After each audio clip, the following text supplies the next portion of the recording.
ताजनगरी में दो एसिड पीड़ित महिलाओं को अब न्याय मिलने वाला है।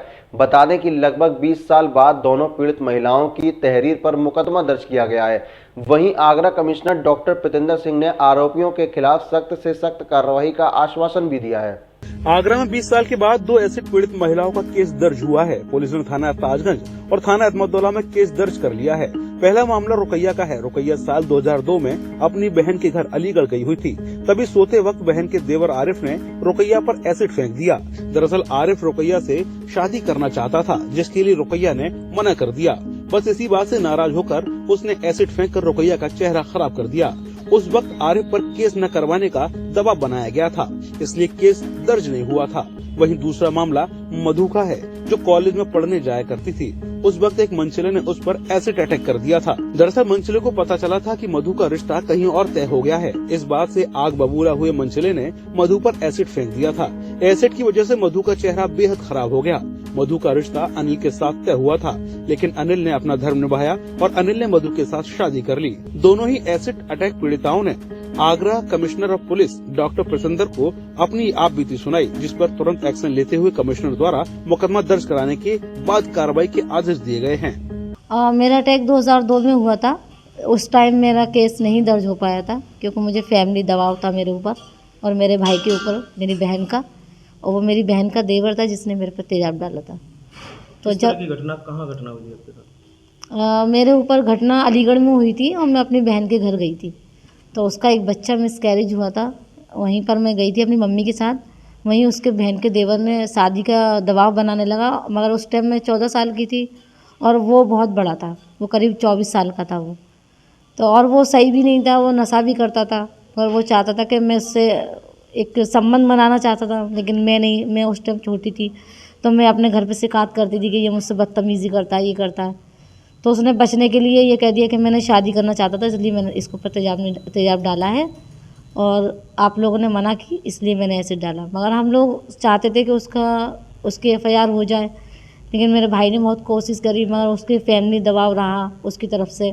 उसके घर वाले, उसके रिश्तेदार दबाव डालने लगे मेरे घर वालों पे, तो इसलिए केस दर्ज नहीं हुआ।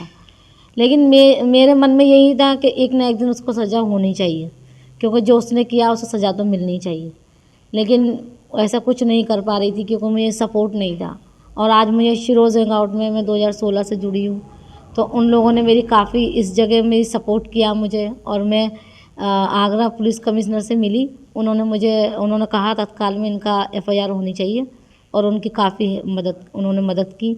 मैं कॉलेज से अपने घर आ रही थी, तो किसी मनचले ने मेरे ऊपर एसिड अटैक कर दिया और उस वक्त मेरी FIR दर्ज नहीं हो पाई थी, क्योंकि घर पर कोई सपोर्ट करने वाला नहीं था। अगर सपोर्ट करने वाला तो हो सकता है रिपोर्ट हो जाती।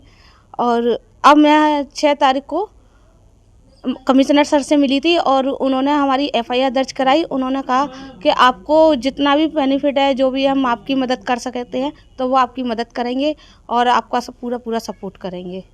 कमिश्नर डॉक्टर प्रतेंद्र सिंह ने एसिड अटैक सर्वाइवर्स से मुलाकात के बाद कई अहम फैसले लिए हैं। एसिड अटैक सर्वाइवर्स का कहना था कि खुलेआम और बिना लाइसेंस के एसिड की बिक्री न की जाए। इसको लेकर कमिश्नर द्वारा सभी अधिकारियों को दिशा निर्देश जारी किए गए हैं कि समय समय पर एसिड बेचने वाले लोगों की यहाँ जांच करें और किसी भी तरह की लापरवाही न होने दें। साथ ही सभी अधिकारियों को दिशा निर्देश दिए गए हैं कि एसिड अटैक के मामलों में गंभीरता बरतें और आरोपी पर सख्त से सख्त कार्रवाई कराने के साथ पीड़ितों को सरकारी मदद दिलाने का प्रयास करें।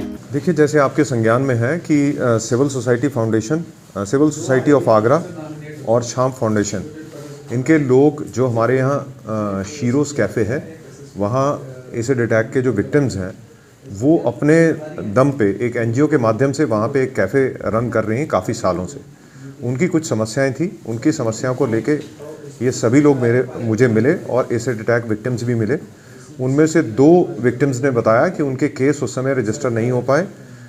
उन्होंने ये नहीं कहा कि वो पुलिस के पास गए और पुलिस ने केस रजिस्टर नहीं करवाया। उनका कहना था कि उस समय उनकी हिम्मत नहीं हुई, उस समय परिस्थितियाँ ऐसी थी कि उन्होंने केस रजिस्टर नहीं करवाए।